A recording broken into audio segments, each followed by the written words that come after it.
নবীজি বলেছেন সবার আগে জান্নাতে যে তিন শ্রেণীর মানুষ প্রবেশ করবে আল্লাহ তাআলা আমার কাছে সেই তিন শ্রেণীর মানুষকে উপস্থাপন করেছেন, তাদের বিষয় আমাকে জানিয়ে দিয়েছেন। কারা সেই সৌভাগ্যবান মানুষ যারা জান্নাতে সবার আগে প্রবেশ করবে। সুবহানাল্লাহ। নবীজি সাল্লাল্লাহু আলাইহি সাল্লাম বলেছেন এর মধ্যে প্রথম শ্রেণীর মানুষ হলেন শহীদ, যারা আল্লাহর দ্বীনের জন্য ইসলাম এবং মুসলিমদের দুশমনদের বিরুদ্ধে জিহাদে রত হয়ে যারা শাহাদত বরণ করেছে, নিজের জীবনকে বিলিয়ে দিয়েছে, এই শহীদদেরকে আল্লাহ তাআলা জান্নাতে সবার আগে প্রবেশ করাবেন। আল্লাহ তাআলা আমাদের সবাইকে শাহাদাতের মওত এবং শাহাদাতের মৃত্যু আমাদের সবাইকে নসিব করুন।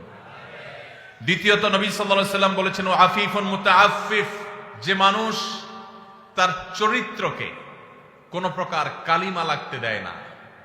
ময়লা থেকে যেরকম আমরা আমাদের কাপড় চোপড়, আমাদের আঁচলকে তুলে ধরে বাঁচাবার জন্য আমরা সংগ্রাম করি, সমাজের চতুর্পাশে হারামের হাতছানি, অবৈধ সম্পর্কের জোয়ার চলছে, এইরকম পরিস্থিতিতেও যে মানুষ তার চরিত্রকে বাঁচাবার জন্য সংগ্রাম করে, চেষ্টা করে, পরিশ্রম করে, সাধনা করে, জয়ী হয়, নবীজি সাল্লাল্লাহু আলাইহি সাল্লাম বলেছেন এই চরিত্র সংরক্ষণকারী মানুষটা যে হারাম রিলেশনে জড়ায় নাই, আল্লাহ তাআলা জান্নাতে এই লোককে প্রথম প্রবেশ করাবেন।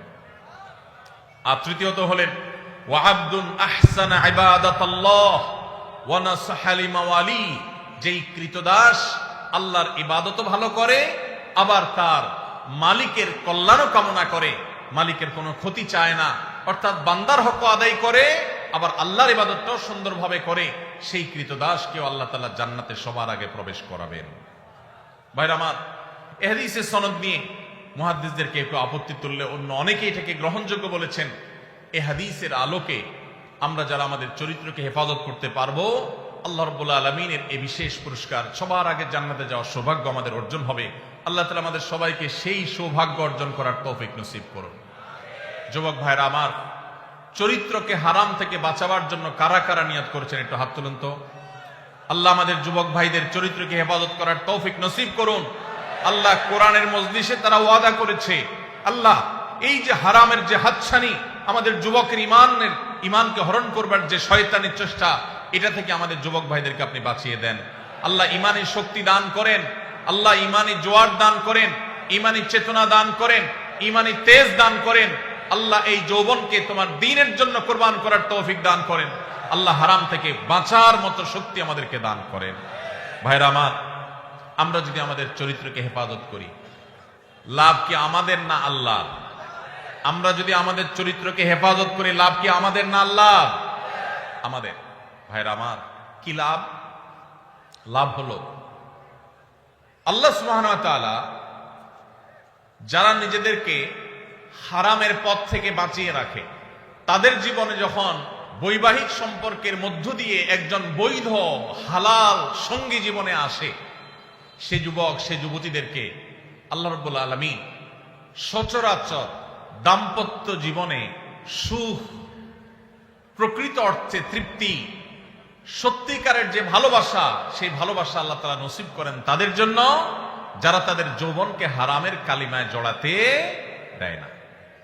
আর যারা হারামের কালিমা দিয়ে নিজের যৌবনকে কালিমা যুক্ত করে ফেলেন, মনে রাখেন এই যুবকদের বেশিরভাগ দেখবেন, এক্সেপশন প্রথমটাতেও আছে, বেশিরভাগ দেখবেন যে তাদের বৈবাহিক জীবন আসলে তাদের সেই জীবনে আর দাম্পত্য সম্পর্কের ভিতরে যেরকম একটা গভীরতা থাকার কথা, ভালোবাসা থাকার কথা, সম্প্রীতি থাকার কথা, তাদের সেই সম্পর্কটা আর থাকে না। কারণ হারাম যদি কেউ একবার বেছে নেয়, আল্লাহ তাআলা বৈবাহিক সম্পর্কের মধ্য দিয়ে হালাল সম্পর্কের প্রকৃত স্বাদ, প্রকৃত তৃপ্তি, প্রকৃত যে অনুভব, এটা থেকে আল্লাহ তাআলা ওই হারাম সম্পর্ককারীদেরকে মাহরুম রাখেন, বঞ্চিত রাখেন। এই জন্য ভাইরা, দুইটা অপশনই আপনার সামনে আছে। মনে রাখবেন, শয়তান খুব ভালো করে জানে, আল্লাহ কোরআনে বারবার বলেছে শয়তান আমাদের প্রকাশ্য শত্রু। শয়তানকে আমরা দেখি না, অথচ আল্লাহ প্রকাশ্য শত্রু বলেছেন। কারণ শয়তানকে না দেখলে কি হবে? তার সব ক্রিয়াকর্ম প্রকাশিত। শয়তানের কাজগুলো দেখা যায় কি যায় না? এই শয়তান আমাদের যুবকদেরকে তাদের ঈমানের তেজ নষ্ট করে দিতে চায়, তাদের ঈমানি তেজকে ভোঁতা করে দিতে চায়, এই জন্য তাদেরকে হারাম সম্পর্কে আনতে চায়। এই জন্য ভাইরা, আমাদের চরিত্রগুলোকে আমরা হেফাজত করার সংগ্রামে জয়ী হওয়ার চেষ্টা করবো তো ইনশাআল্লাহ। ভাইরা আমার, ভ্যালেন্টাইন্স ডে এই সম্পর্কে আপনি গুগল করেন, আপনি এনসাইক্লোপিডিয়া ব্রিটানিকা সহ বিভিন্ন বিশ্বকোষগুলো খোলেন, আপনি দেখবেন যে এটা মূলত এসেছে খ্রিস্টানদের একজন ধর্মযাজক, যার নাম ছিল কি? ভ্যালেন্টাইন। এই ভ্যালেন্টাইন, যে সেন্ট ভ্যালেন্টাইন, সাধু ভ্যালেন্টাইন, খ্রিস্টানদের ধর্মযাজক, তাকে ঘিরে এই দিবসটা গড়ে উঠেছে। এটা একটা সময় খ্রিস্টানদের কাছে তাদের একটা পূজনীয় দিবস ছিল। বহুকাল পর পৃথিবীর বহু দেশে এই দিবস উদযাপন নিষিদ্ধ হয়েছে।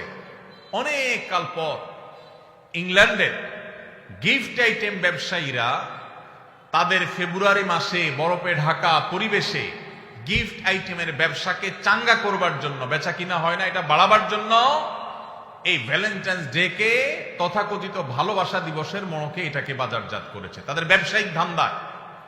আর আমাদের যুবকেরা সেটাকে তাদের ডিজাইন করা তথাকথিত ভালোবাসা, এটার জন্য আমাদের যুবকরা আত্মাহুতি দিচ্ছে, তাদের জীবনকে, তাদের যৌবনকে শেষ করছে। ভাইরা আমার, এই যে টেলিভিশন চ্যানেলগুলোর, এক শ্রেণীর টেলিভিশন চ্যানেল দেখবেন, এক শ্রেণীর মিডিয়া দেখবেন, যারা আপনাদেরকে হারাম সম্পর্ক করার জন্য নানাভাবে উদ্বুদ্ধ করে, প্রেরণা দেয়, উৎসাহ দেয়, এরা সব আমাদের এই দেশের তরুণদের সবচেয়ে বড় শত্রু। এই ভ্যালেন্টাইন্স ডে, এটা কি এই দেশের, এই মাটির কোন সংস্কৃতি? এই মাটির সংস্কৃতি না। পশ্চিম থেকে আমদানি করা এই সংস্কৃতিকে আমাদের দেশে যারা চাপিয়ে দিচ্ছে, তাদের বিরুদ্ধে আমাদের প্রত্যেকটা মানুষকে সজাগ, সতর্ক থাকতে হবে, সংগ্রাম চালাতে হবে। যদি সংগ্রাম না চালান, আপনার সন্তান, আপনার পরবর্তী বংশধর, আপনার জেনারেশন, তারা নষ্ট হবে, তারা ধ্বংস হবে, চরিত্রহীন হবে, লাম্পট্যের পথ বেছে নিবে। আর কবরে আল্লাহ আপনাকেও শাস্তি দিবেন যদি আপনি তাদের চরিত্রকে হেফাজত করবার কোনো উদ্যোগ গ্রহণ না করেন।